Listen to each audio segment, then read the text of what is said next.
NIAचा प्राथमिक अहवाल तयार झालेला आहे आणि लवकरच केंद्रीय गृह मंत्रालयाकडे NIAचा हा अहवाल सादर केला जाणार आहे। अधिकची अपडेट जाणून घेत आहेत आमचे प्रतिनिधी प्रमोद जगताप यांच्याकडून।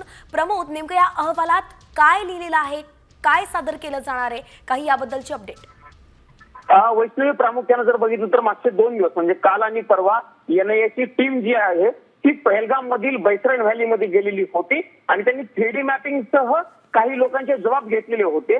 ते सगळे मुद्दे जे आहेत ते NIAच्या अहवालामध्ये आहेत अशी माहिती मिळते। प्रामुख्याने जी माहिती आता समोर येते वैष्णवी, त्यानुसार अहवालामध्ये पाकिस्तानची जी दहशतवादी संघटना आहे लष्कर-ए-तोयबा ISI आणि पाकिस्तानी लष्करानं ह्या सगळा कट केला आहे अशा पद्धतीची माहिती या अहवालामध्ये NIA कडनं लिहिली गेलेली आहे अशी देखील माहिती सूत्रांच्या हवाल्याने मिळत आहे।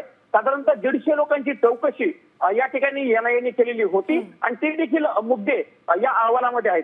पुढच्या काही दिवसांमध्ये NIA आपला हा जो अहवाल आहे तो केंद्रीय गृह मंत्रालयाकडे सादर करणार आहे आणि त्यानंतर पुढच्या गोष्टी ज्या होणार आहेत, पण 2 दिवसांचा तपास आणि त्यानंतर तयार केलेला अहवाल अत्यंत महत्त्वाचा आहे असं आपल्याला एक प्रकारे म्हणावं लागणार आहे। नक्कीच प्रमोद, हा अहवाल अतिशय महत्त्वाचा आहे। जरी प्राथमिक असला तरी अनेक अँगल्सनं तपास करण्यात आलेला आहे आणि तोच आता गृह मंत्रालयासमोर मांडण्यात येणार आहे। याची सविस्तर अपडेट नंतर सुद्धा आपल्याकडून घेत राहू। तुर्तास धन्यवाद।